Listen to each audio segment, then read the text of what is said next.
Bismillahirrahmanirrahim. Assalamualaikum warahmatullahi wabarakatuh. Alhamdulillah ala ihsanihi wa syukru lahu ala taufiqihi wa amtinanih. Asyhadu an la ilaha illallah wahdahu la syarikalah ta'ziman li sya'nih. Wa asyhadu anna Muhammadan abduhu wa rasuluhu da'in ila ridwanih. Allahumma salli alaihi wa ala alihi wa ashabihi wa ikhwanih. Ma'asyiral ikhwah rahimani wa rahimakumullah, teman-teman sekalian, ya semoga yang dirahmati Allah. الآن إن شاء الله في هذه المناسبة الطيبة سنواصل درسنا وبحثنا عن صلاة الخوف، وهذا الموضوع متعلق بصلاة أهل الأعذار، وتحدثنا عن صلاة marid wa salat safar. Kita sudah membahas sebelumnya salat kondisi orang-orang yang udzur, di mana bagaimana salatnya orang yang sakit dan bagaimana salatnya orang yang dalam kondisi safar. Wal'an nakhtu ila maudhu' salatil khauf.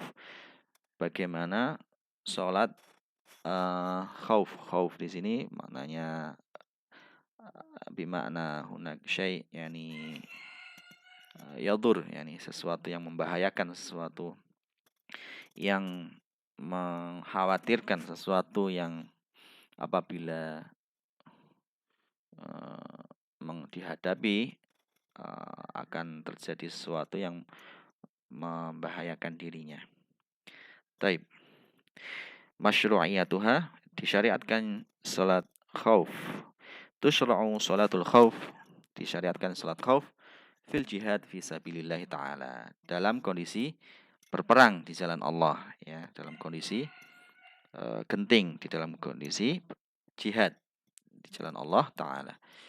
Biqitalil kuffar awil bughati aw qutta'it tariq, ketika melawan musuh orang-orang kafir, awil bughat, orang-orang yang melawan pemberontak, ya, aw qutta'at tariq, atau orang-orang yang memutus perjalanan.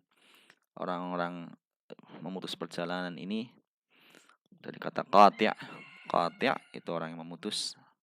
Wa qutta' berarti orang-orang yang memang profesinya dia mencegat, ya, mencegat orang lain di tengah jalan, ya, seperti pencuri atau begal, ya, perampok dan lain sebagainya. Ini masuk ke qutta' tarik dalam istilah perang, ya, dalam istilah perang.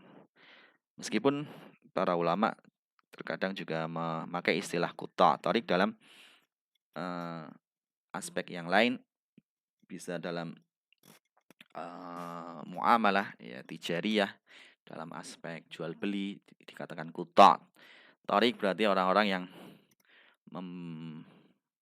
mencegat, ya, para produsen, para bakul-bakul sebelum masuk pasar sehingga dibelinya dengan harga murah, tidak dengan harga pasar. Ini juga disebut qutta' tarik.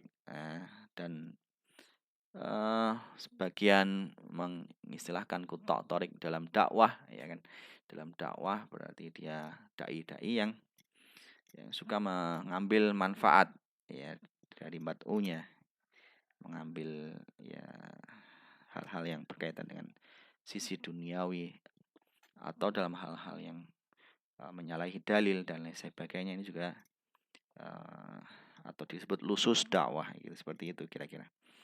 Taib. Fil hadar was safar, baik dalam kondisi hadir maupun dalam kondisi dalam perjalanan. Ya, perang itu atau kekhawatiran itu baik di dalam tempat itu maupun dalam kondisi perjalanan. Wa dalil ala dzalik qauluhu ta'ala, dalilnya adalah firman Allah Ta'ala. Baik. Ini surat An-Nisa disebutkan. Wa idza kunta fihim fa aqamta lahumus shalah faltaqum ta'ifatum minhum ma'ak. Apabila kamu sini berdiri di tengah-tengah kaum, di tengah-tengah teman-temanmu, kelompokmu, fa aqamta lahumus shalah, dan kamu hendak ingin sholat bersama mereka, ya, ingin sholat bareng, faltaqun ta'ifah minhum ma'ak, maka jadikanlah sebagian golongan kelompok dari mereka bersamamu. Ya. Baik. Maksudnya di sini jadikanlah segolongan dari mereka itu sholat bersamamu, artinya menjadi pengawas, salah satunya. Akan dijelaskan di bawah. Waqad shalla Nabi sallallahu alaihi wasallam sholatal khauf bi ashabihi aktsara min marrah bi sifatin mukhtalifah. Nabi sallallahu alaihi wasallam pernah sholat khauf bersama sahabatnya lebih dari satu kali, ya, bi sifatin mukhtalifah, dengan sifat yang bermacam-macam, dengan gerakan yang berbeda-beda. Shallaha as-sahabatu radhiyallahu anhum min ba'dihi, dan diikuti oleh para sahabatnya radhiyallahu anhum setelah beliau alaihi salatu wasalam. Jadi ini adalah di kondisi disyariatkannya salat khauf dalam kondisi apa? Jihad, ya, fisabilillah. Ini secara umum, ya, sifat secara umum. Artinya di situ ilatnya ada kekhawatiran, ya, bentuk penjagaan, hifdzun nafsi, ya. Taib.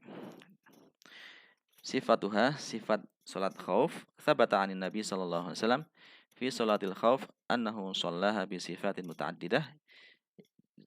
Bahwasanya Nabi sallallahu alaihi wasallam telah tetap dari Nabi sallallahu alaihi wasallam tentang salat khauf, bahwasanya beliau salat dengan berbagai macam gerakan, sifat-sifat atau gerakan. Berkata qala al-Imamu Ahmad, berkata Imam Ahmad rahimahullah, sahhat salatul khauf anin Nabi sallallahu alaihi wasallam min sittati aujuh, telah sah atau warid salat khauf dari Nabi sallallahu alaihi wasallam dengan 4 macam model, ya, 4 model. Kulluha jaizah, semuanya boleh dilakukan dari 6 model ini. Wal khauf alladhi tushra' indahu hadhihi shalah la yakhlu min halatain. Khauf di sini, ketakutan di sini, kekhawatiran di sini yang disyariatkan untuk melakukan sholat khauf tidak lepas dari 2 kondisi. Disebutkan di sini, nah, barakallahu fikum, al-halatul ula. Kondisi yang pertama, khaufu hujumil adu, ya, khawatir akan serangan musuh, ya. Ini kondisi pertama. Wa fi hadhil halah tusalli sholatal khauf bi ayyi sifatin waradat 'anin Nabi sallallahu alaihi wasallam. Dalam kondisi seperti ini, ya, ketika datang musuh menyerang, ya, maka kamu bisa sholat khauf, melakukan sholat khauf dengan sifat gerakan yang dicontohkan, ya, atau yang telah ditetapkan Nabi sallallahu alaihi wasallam, ya, telah dicontohkan Nabi alaihi salatu wasallam. Wa ashharu hadhihi sifat ma thabata fi hadits Sahal ibni Abi Hathamah radhiyallahu an wa bayanuha kama yali, ya. Yang masyhur dari gerakan atau sifat-sifat yang telah tetap, yang telah dicontohkan baginda Nabi sallallahu alaihi wasallam sebagaimana diriwayatkan dalam hadis Sahal ibn Abi Hathamah radhiyallahu an, dan penjelasannya sebagai berikut. Ya, tata caranya seperti ini. Yaj'alul imamu an-nas ta'ifatain, ya, menjadikan imam manusia, ya, orang-orang itu menjadi 2 kelompok. Jadi satu imam dengan dua kelompok. Ta'ifatun taqumu tujahal adu, ya. Ya, ada satu kelompok dia berdiri menghadap musuh, wa tahrus, dan mengawasi, ya, menjaga, mengawasi. Wa ta'ifatul ukhra, dan kelompok yang lain, kelompok yang kedua, tusolli ma'hu rak'ah, ya. Kelompok ini sholat bersama imam, mengikuti imam 1 rakaat. Jadi ada 2 kelompok di sini, ya.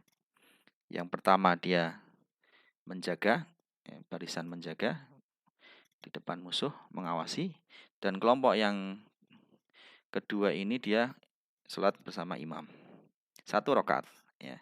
Fa idza qama al-imam li rak'ah ats-tsaniyah, ketika imam hendak berdiri melakukan rakaat yang kedua, tanwi mufaraqatahu wa tutimmu li nafsiha. Kelompok yang kedua tadi meniatkan untuk menyelesaikan, ya, memisahkan dirinya, memisahkan imam, ya, berlepas dari imam, keluar dari imam, wa tutimmu li nafsiha, dan menyelesaikan sendiri, ya, dan menyelesaikan sendiri sisanya, ya. Artinya ya menyelesaikan sholatnya itu. Wa tusallim, kemudian dia salam. Thumma tadhhab tujahul adu atau tujahal adu lil hirasah, kemudian pergi menghadap ke musuh untuk menjaga. Wa ta'ti at-ta'ifa al-ula fa tusalli ma'al imam, kemudian yang ta'ifah yang pertama tadi, yang mengawasi tadi, ya. Yang ta'ifah yang ini, yang dia menjaga yang pertama tadi, fa tusalli ma'al imam ar-raka'ah tsaniyah, dia ikut salat imam di rakaat yang kedua. Fa idza jalasa litasyahhud qamu wa atammu li anfusihim wal imamu yantadhiruhum fit tasyahhud. Apabila telah duduk untuk melakukan tasyahud, maka dia berdiri, ya. Wa atammu li anfusihim, kemudian menyelesaikan salatnya masing-masing. Wal imam yantadhiruhum fit tasyahhud, dan imam menunggu mereka saat tasyahud, ya. Fa idza jalasu wa tasyahhadu, apabila mereka sudah duduk, ya, kan imam menunggu di sini, mereka melakukan sendiri gerakannya, kemudian ketika sudah duduk dan tasyahud, maka sallama bihim, kemudian imam ikut salam bersama kelompok itu, ya. Wa hadhil kaifiyah, pelaksanaan seperti ini, tata cara ini, fi sholati tsunaiyah, dilakukan di sholat 2 rakaat. Ka sholatil khauf halas safar, sebagaimana sholat khauf dalam kondisi safar, sama saja dalam kondisi safar. Au sholatil fajr, atau saat sholat subuh, sholat fajar. Amma idza kanat thulathiyah, adapun kalau itu sholat 3 rakaat, au rubaiyah, atau 4 rakaat, fa innahu yusolli bil ula rakaatain, maka dia sholat, ya, rakaatain, ya, yang pertama dia mengikuti sholat 2 rakaat. Tsumatan wi mufaraqatahu, kemudian dia meniatkan untuk memisah dari imam, wa tutimmu li nafsiha, dan dia menyelesaikan sendiri sisanya. Ma baqiya, apa yang tersisa, apa yang kurang, wa tusallim, dan dia salam. Tsumma tadhhab, kemudian pergi. Wa taji'u tsaniyah, kemudian datang kelompok yang kedua, fa yusalli bihim ma baqiya, dia sholat bersama mereka apa yang kurang, ya. Jadi dia sholat menyelesaikan. Tsumma tufariquhu, kemudian memisahkan imam, ya, idza jalasa litasyahud al-akhir, apabila imam telah duduk tasyahud akhir. Wa tutimmu li nafsiha, dan dia menyempurnakan sendiri. Wa yantadhiruhum, dan imam itu menunggu mereka hatta idza jalasu litasyahhud al-akhir, sampai kelompok itu yang kedua ya duduk untuk melakukan tasyahud akhir sama-sama, ya sudah posisinya sama. Wa tasyahhadu wa sallama bihim, kemudian ketika ikut tasyahud dan imam pun ikut salam mengakhiri bersama mereka. Jadi seperti itu kira-kira artinya di sini memiliki tujuan yang sama, artinya jadi ada dua kelompok ya. Satu kelompok itu menjadi pengawas dan kelompok yang kedua itu sholat bersama imam. Jadi imamnya satu dengan dua kelompok ya. Kalau 2 rakaat tadi sholatnya berarti kelompok pertama itu ikut sholat bersama imam 1 rakaat dan kelompok yang kedua itu menjaga. Seperti itu. Ketika sudah masuk rakaat yang kedua imam itu, maka kelompok yang pertama yang ikut sholat bersama imam itu pergi ya menghadap musuh dan gantian ya, kelompok yang kedua yang ngawasi itu gantian ikut sholat imam ya. Karena tadi yang kelompok pertama itulah menyelesaikan sendiri sisanya, kan masih tiga satu nanti ya. Kemudian apa namanya kelompok yang kedua ini mengikuti imam. Kemudian ketika imam sudah tasyahud akhir, kelompok yang mengikuti terakhir tadi menyelesaikan sampai tasyahud akhir. Setelah bersama imam, maka salam bersama-sama imam.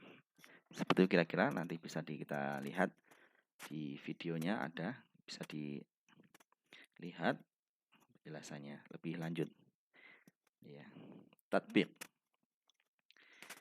bi isyraf muallimi utabbiq ma zumala'i sifata salatil khauf wa aktub malhudati ya. Nah ini harus dipraktekkan ini ya, dengan teman-teman sifat salat khauf. Teman-teman bisa mencari di channel YouTube juga ada, di situ bisa dilihat tata cara salat khauf, atau di makalah-makalah yang lain juga banyak, di situ ada berbagai macam sifat salat khauf, bisa dirujuk kembali. Barakallahu fikum. Kemudian kondisi yang kedua al-hala atsaniyah. Jadi yang pertama tadi kondisi perang ya.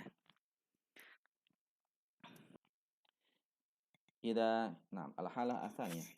Idza ishtadda al-khawfu wa lam yumkin as-salatu ala sifatil waridah. Apabila kekhawatiran ya itu semakin mencekam dan tidak mungkin untuk bisa sholat sebagaimana sifat yang telah ada ya, sebagaimana sifat yang seharusnya ya. Kama fi hali ishtidad al-qital, sebagaimana kondisi dalam perang ya, kegentingan dalam perang. Wahalil harab minal adu, dan dalam kondisi melarikan diri dari musuh. Au min sabu'in, atau melarikan diri dari binatang buas. Au min sailin au narin wa nahwi dzalik. Lari dari bencana ya, bencana banjir atau longsor dan semisalnya, atau bencana terjadi kebakaran ya, wala'iyadzubillah, atau semisalnya. Maka fi hadhil halah yusalli kullu syakhs ala hasab halihi raqiban fi ta'iratihi au dababatihi au sayyaratihi. Dalam kondisi seperti ini, maka setiap orang itu boleh sholat sesuai dengan kondisi yang memungkinkan baginya ya, tergantung kondisi yang memungkinkan ya. Boleh dalam keadaan menaiki kendaraan di pesawatnya, atau di atas kendaraannya, kendaraan tunggangannya hewan, atau di atas mobilnya, Au masyian ala rijlai, atau kondisi boleh dalam berjalan di atas kakinya.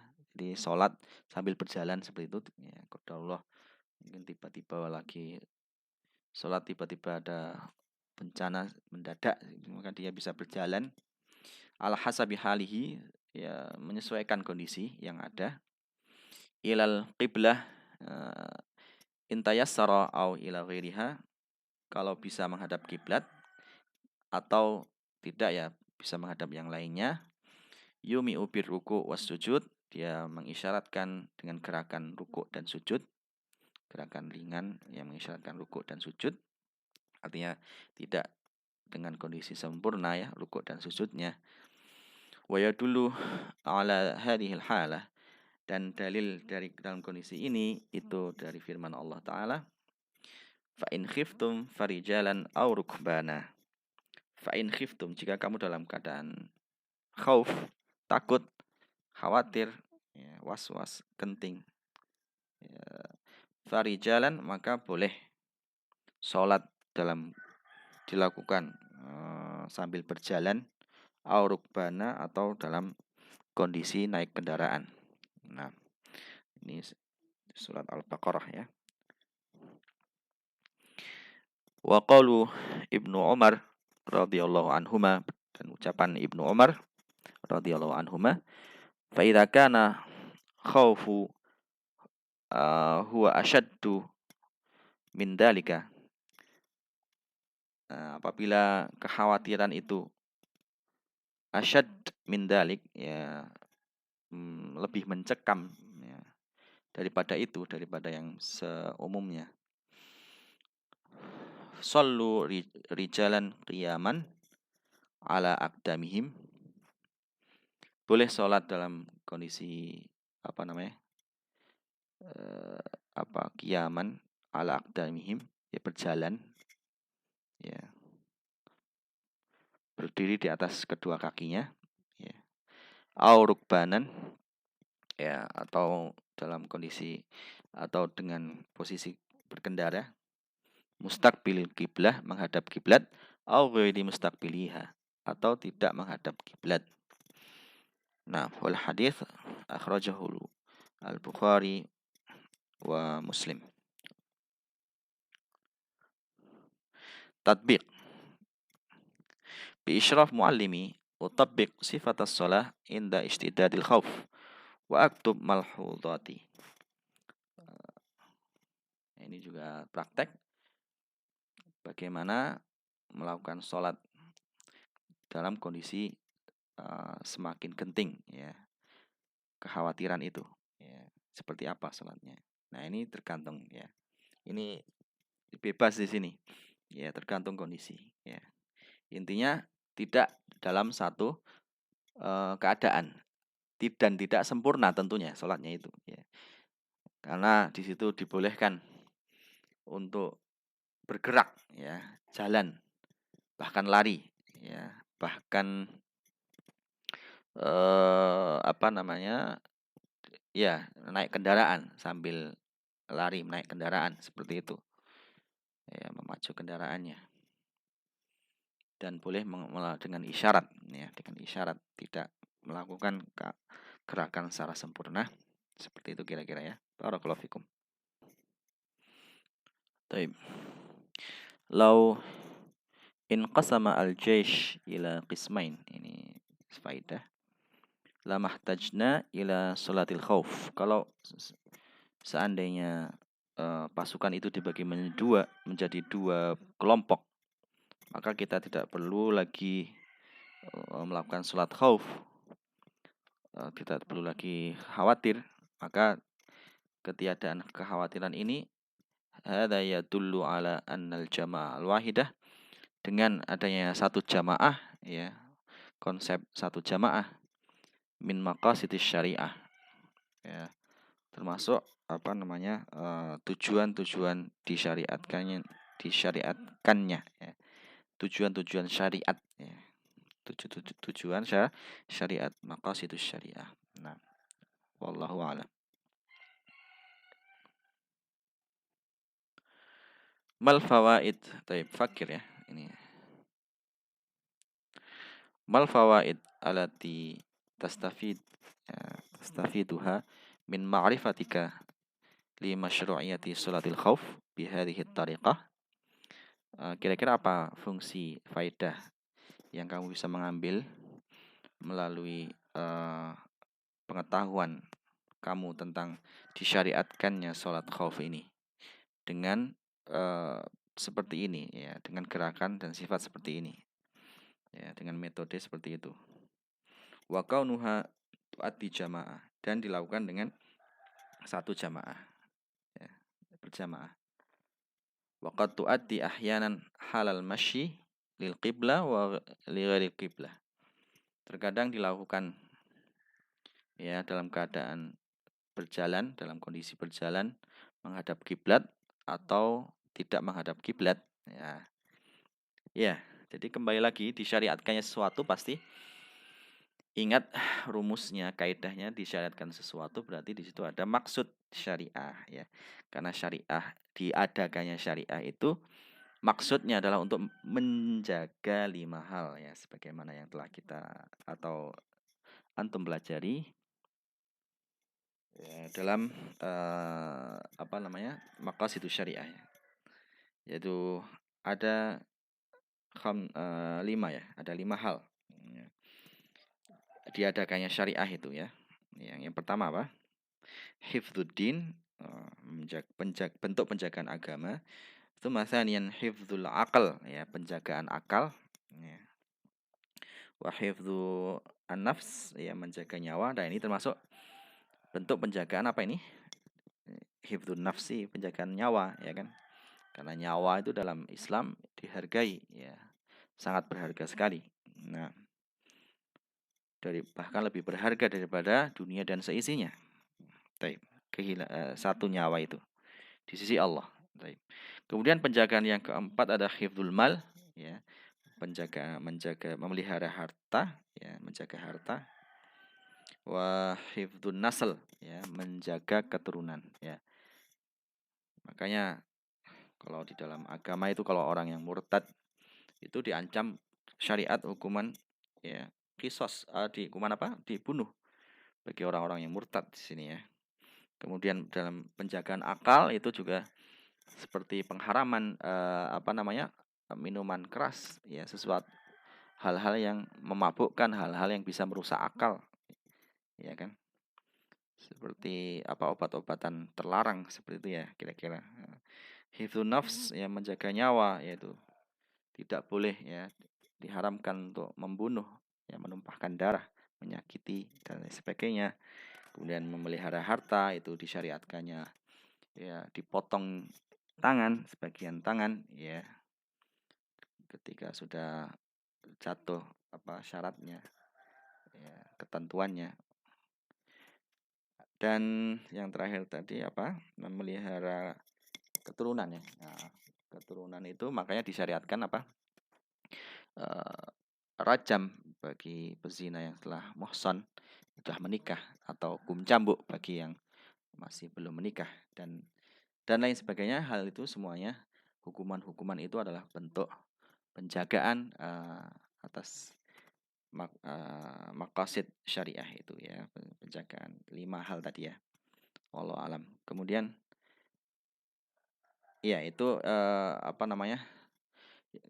Yang kedua adalah menunjukkan betapa kasih sayang Allah kepada hambanya dalam menjalankan kewajibannya.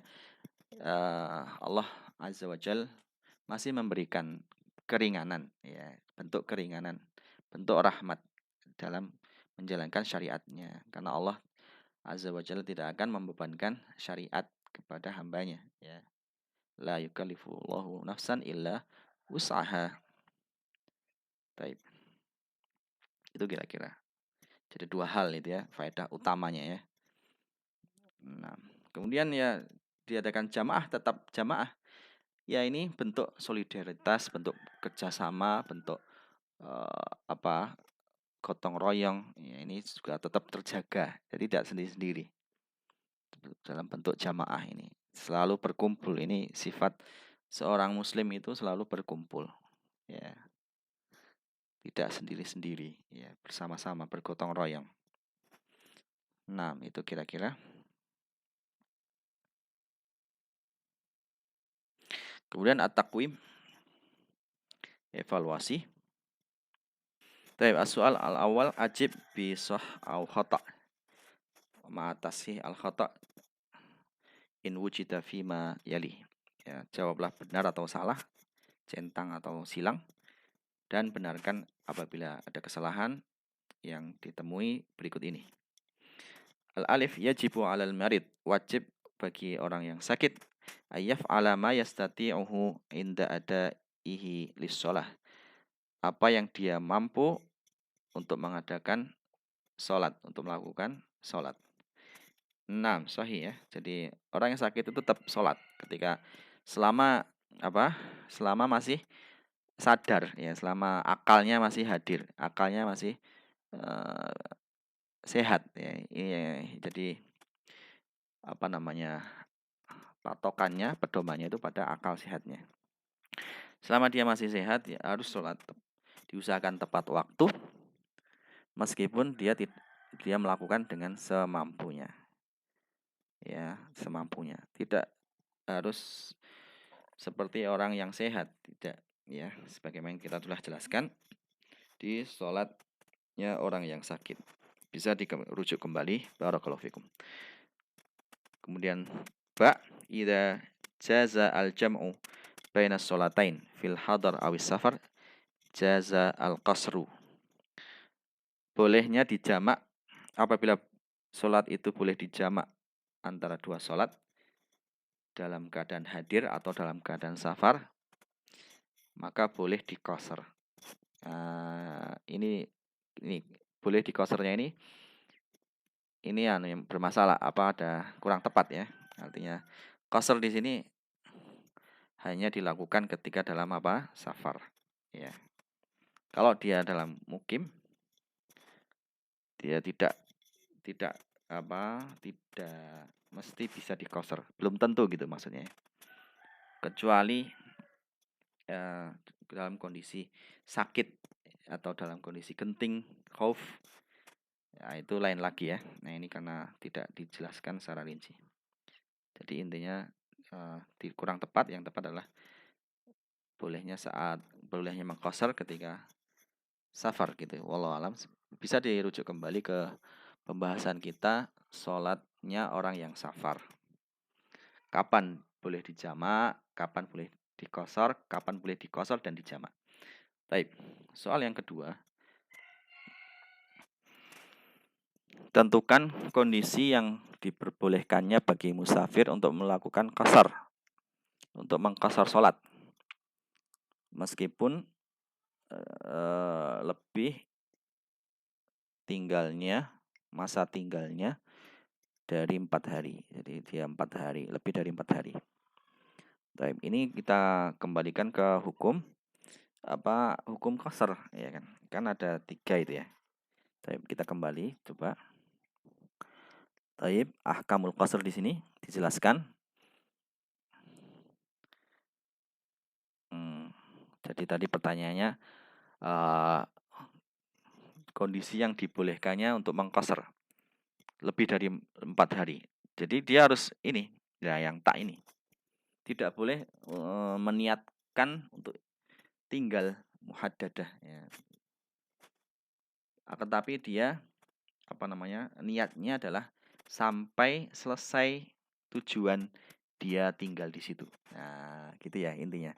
Jadi kalau dia 4 hari, lebih dari 4 hari, tapi niat awalnya tinggal di daerah itu, ya, menempati daerah itu dan menetap di situ lebih dari 4 hari, maka dia tidak boleh mengqasar. Dia la yatarakhas bi rukhasis safar. Ya, tapi dia melakukan sholat pada umumnya. Kalau dia niatnya sampai selesai tujuannya, dari awal dia dari negerinya, dari kotanya, dan dia ingin menyelesaikan hajatnya di kota tertentu, di tempat tertentu yang jauh, dia niatnya sampai selesai hajatnya. Nah, di sini ya. dan di sana dia tidak terikat oleh aturan masyarakat. Nah, ini juga ada lain lagi ya. Kalau antum di sana terikat oleh hukum yang diatur oleh pemerintah situ atau wilayah situ, ya pimpinan di wilayah itu, maka ya tetap harus ikut sholat dengan mereka. Tapi kalau tidak terikat dengan ikatan apa tadi di sana ya, seperti kalau antum niatnya safarnya menuntut ilmu sampai selesai, tapi antum terikat di pondok ya berarti antum harus ikut aturan pondok. Sholat di situ tetap tidak boleh dikosor. Tapi di sini tidak ada ikatan. Dia hanya sampai selesai hajatnya ya, dan lebih dari, bahkan dia dia berpikir lebih dari 4 hari. Ini ya. Maka dia boleh melakukan rukhsah. Ya, meskipun 1 bulan ya, meskipun selama 1 bulan baru selesai hajatnya ya, seperti itu kira-kira, wallahu a'lam bishawab. Tsumma nakhtu ila soal atsani atsalits ya. Ikhtar al-ijabat as-sahihah mimma yali, pilih jawaban yang benar berikut ini. Al-alif, yajuzu al-jam'u baina as-shalatain idza wujida. Boleh menjamak antara dua salat ini apabila terdapat al-awwal ghaimun ya, mendung, ghaimun kasir, sangat gelap langitnya, yutawaqqa mahu nuzulu matarin ghazir, yang mana diprediksi akan turun hujan deras ya. Kemudian ini belum tentu berarti ya nih ya. Ini hukumnya masih belum tentu ya. Karena mendung jangan-jangan masih bisa melakukan sholat. Taib. Yang kedua, matarun yatarattab ala tarkil jam' fihi masyaqqatun alal musallin.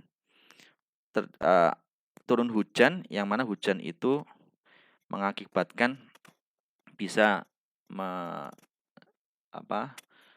meninggalkan sholat jamaah ya, masyaqqah dan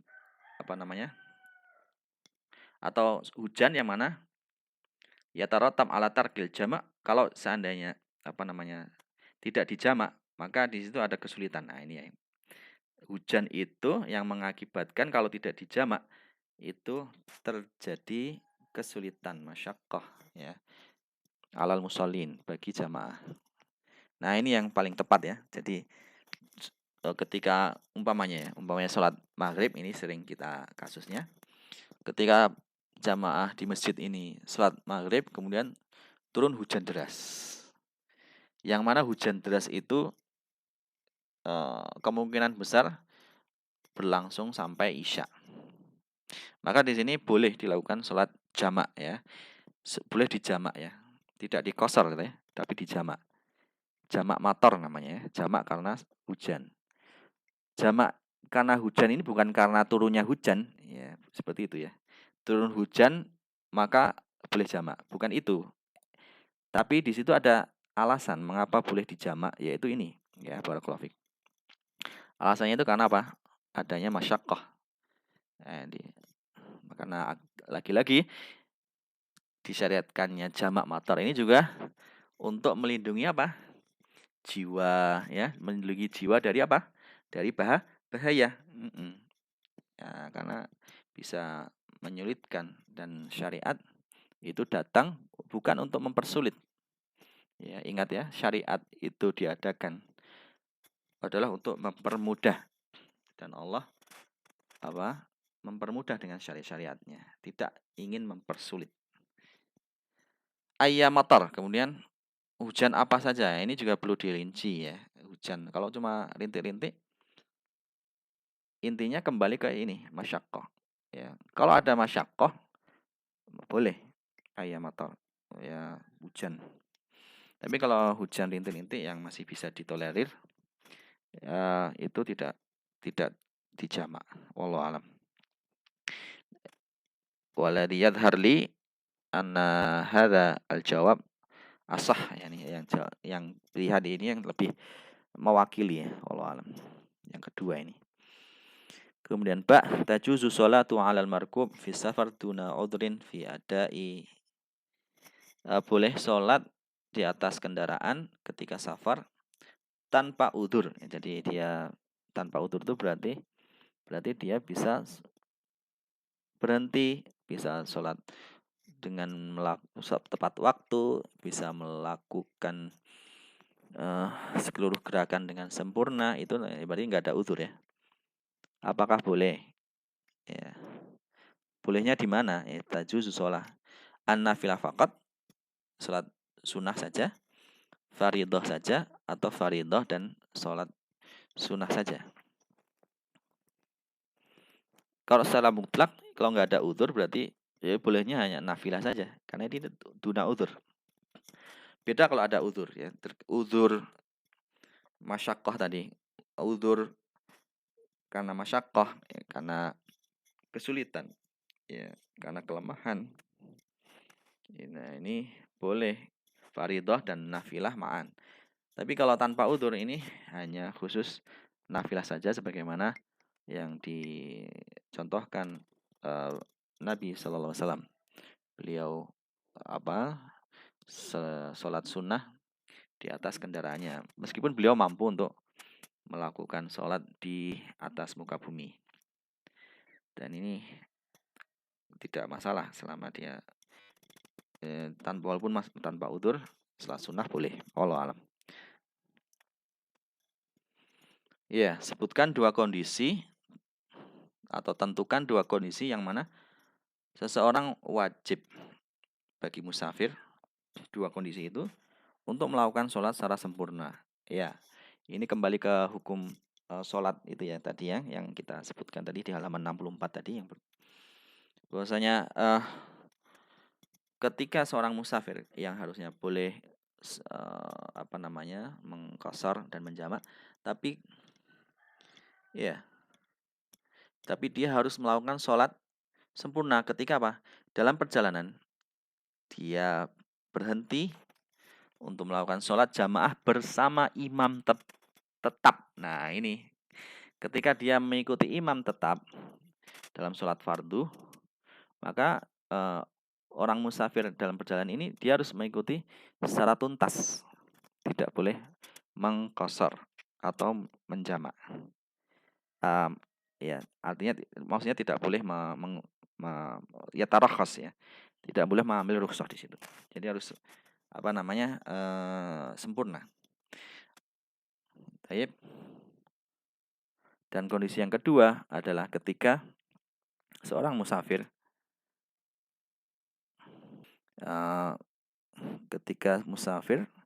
dia niat untuk mukim ya lebih dari 4 hari. Nah, ini juga harus sholat sempurna bersama imam. Ya, atau dia melakukan sholat bersama imam tetap ketika di perjalanan. Dia mukim di situ, tapi dia mengikuti sholat bersama imam rawatib, maka itu juga harus itmam. Ya, karena kalau dia menyelisih sholatnya jamaah, dikhawatirkan terjadi ya ketidakstabilan kondisi ya, menimbulkan fitnah. Justru ini yang harus kita hindari. Wallahu ta'ala alam. Baik, mungkin kita cukupkan sampai sini ya, dan semoga apa yang kita sampaikan itu bermanfaat bagi saya pribadi dan antum semuanya. Wabillahi taufik. Wassallallahu wasallam ala Muhammad. Subhanakallahumma bihamdika asyhadu an la ilaha illa anta astaghfiruka wa atubu ilaik. Assalamualaikum warahmatullahi wabarakatuh.